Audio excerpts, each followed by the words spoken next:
Hey, yo. Long time no see, y'all. Long time no see. So what we got going on here today is the Porter Robinson flicker bass from the Big Bass Breakdown. I thought this would be a cool one because, A, lots of people like Porter Robinson. B, he uses this bass a lot on like 4 different tracks on the album in just, slightly different incarnations of it. So yeah, let's show you how to do that. So this is going to be a reason tutorial. If you pay attention to the solo lights up here, you will see where the audio is coming from. I think this one's pretty accurate, so it's gonna it's gonna seem pretty seamless because I have the reason file right here with the kick and the bass. And then Porter Robinson's flicker right here. So we're just going to A-B between them and listen. So we'll do Porter Robinson's first and then mine, and we're just going to hop between them.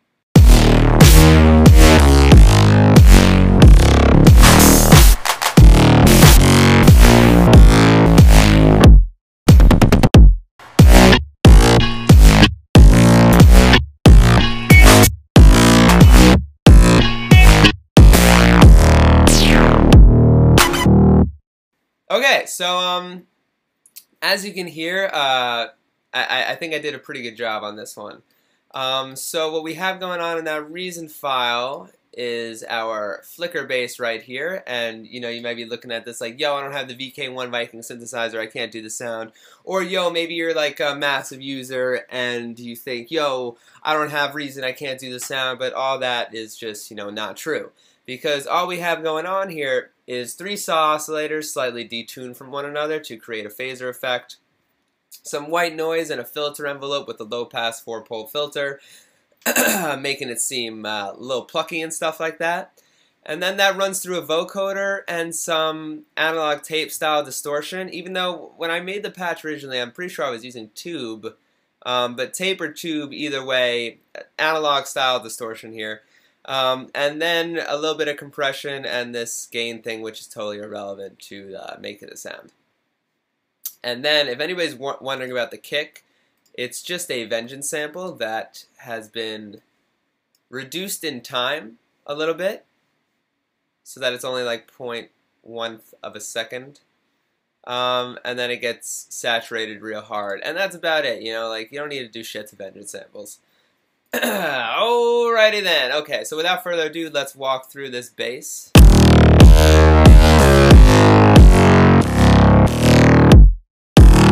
And we'll make it from scratch, and then you can do whatever the hell you want with it. So let me pull this out of the way. Get a new blank slate here. And we'll be on our way to making our Porter Robinson flicker bass. So why did I use the VK1 Viking if I could use Thor or something like that? Well, truth be told, I like to pretend that I have a Moog here. I think it's a Voyager, I believe. And Thor's analog waveforms, while they are cool and they sound nice, there's like a tinniness to them. There's not like any real analog drift being done. And that's solvable here on the VK1 Viking with this drift knob, and I just like to turn that up so that it becomes a little bit more analog-y sounding. From there, all we need is to keep all these oscillators just chilling in this octave, the 8th octave thingy, and then they're all just going to be in the same octave. We can turn them all up really loud on the amp, so that way they go harder into the filter and we get a little bit of filter overdrive. We're going to want to switch our filter circuit to linear. It just sounds a little bit brighter and more in your fotch, aka your face. And we need to turn all these waves to saw waves. So that's like 3.8 to 4.1, anywhere in there is going to be all nice and saw wavy. I'll rock with the 3.8. And the cool thing about this synth and the Moog Voyager itself is that you can actually modulate between the waveforms, which gives another cool kind of almost like a pulse width modulation kind of feeling happening, but that's not really relevant to the sound we got going on here. So we got to flick these oscillators on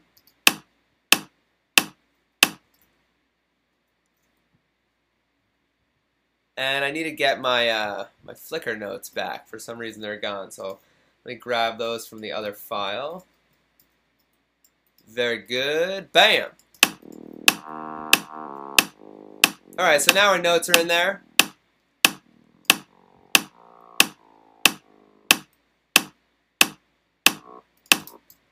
Now we need to start playing with the filter and get that filter open and moving.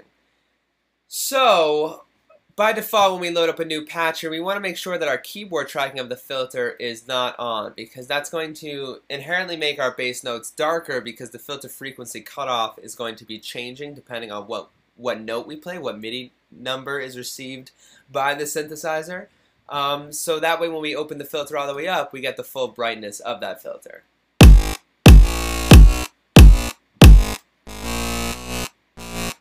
So as you can hear right now, even though we've got the analog drift going, it still sounds, very kind of like tinny in a way, because there is that slight analog drift. So it's creating very incredibly slow amounts of phasing, but we are losing frequencies in the process, and it's making some of them shine a little brighter than others, and giving that kind of oscillator phase control kind of feeling. Something that you can do with Massive, and actually you can do it, the only other synth I think you can do it in a Reason is Subtractor. So yeah, we want to eliminate that and get a wider, kind of fatter, bigger, more movement focused bass by switching on these oscillator frequency knobs down here, which is going to allow us to fine tune our oscillator frequencies from one another, by really small cent values, denominations of a semitone. That way we can kind of create our own kind of manual phasing movement unison.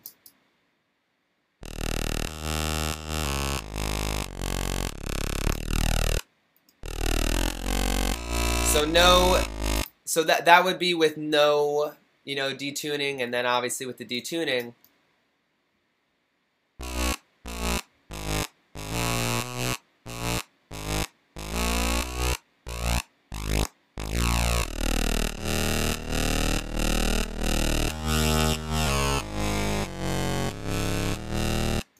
and depending on how much detuning you want is totally up to your taste. We can bump this up to like 0.20.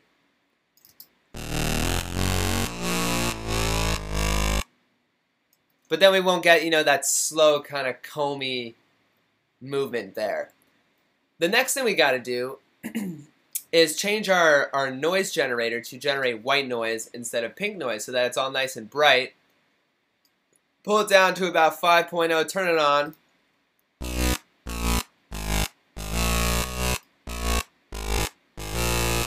And a little bit of noise can totally change the way something sounds. I'm going to do an Anjuna Beats Above and Beyond Sun and Moon Supersaw tutorial the next time I can.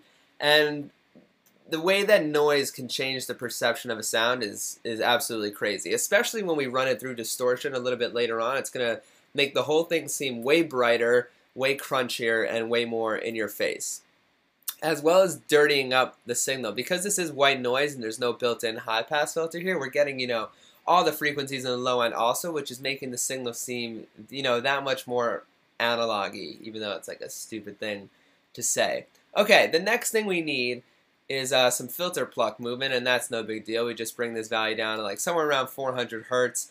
We turn our envelope amount up all the way so that when we strike the key, it starts out super bright and it dies down to the 400 hertz.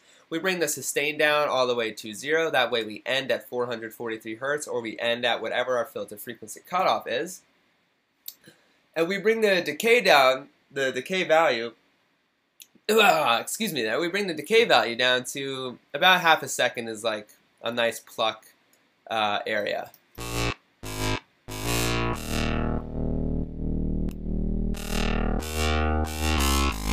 And that's pretty much the timbre of our sound. Like, no joke, it really is that simple.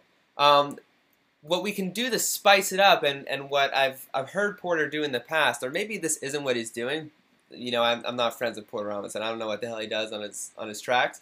But very early on, from even like his Avicii Bromance Timberg remix that he did, the bass had this very gargly kind of quality, which is achievable by throwing a vocoder on top of it. So where the hell is the vocoder? Is it in Creative Effects? Yes. So like if you're using Ableton or you're doing this with Massive or something like that, Ableton's vocoder I think is even more flexible than this one is.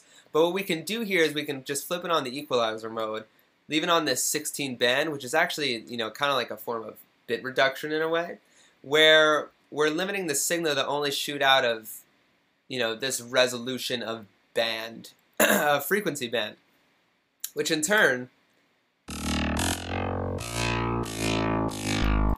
makes the signal sound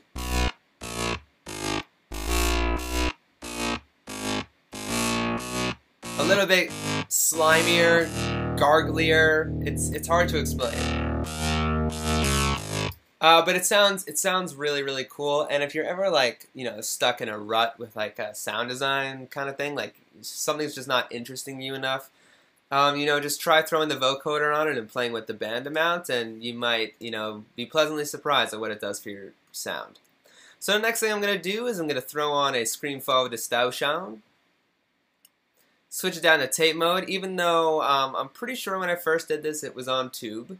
But, never mind, it doesn't matter.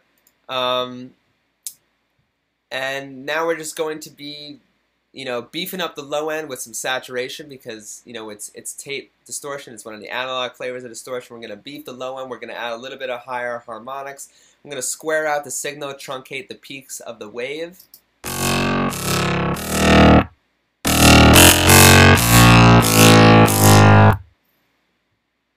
And now you'll really hear the difference between vocoded and not vocoded, because the distortion is playing off, the vocoded signal. If we're talking about signal flow here, we run out of the Viking into the vocoder, and then the distortion affects the vocoded signal.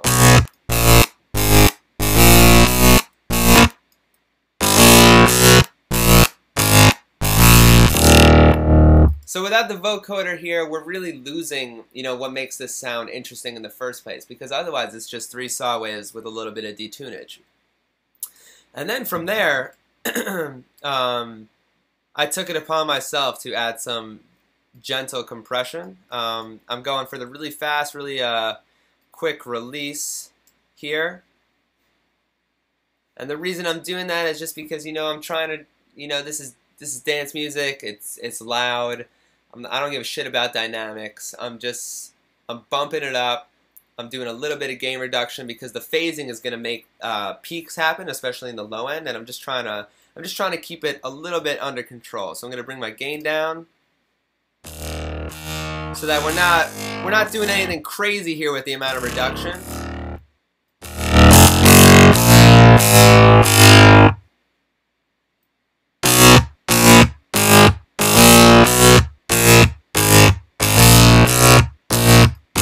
And the compressor's making a little bit louder, but like I said, this is a pretty optional step.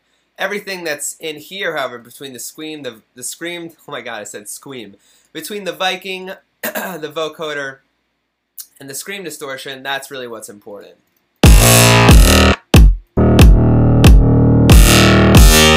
So with this patch and the mix signal, which would be right here, it's going to sound.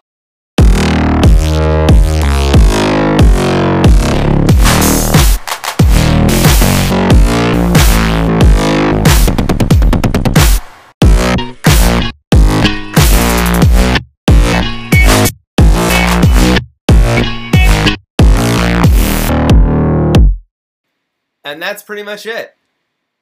So I'm gonna have this this patch available for download, the Porter Robinson Flicker Bass.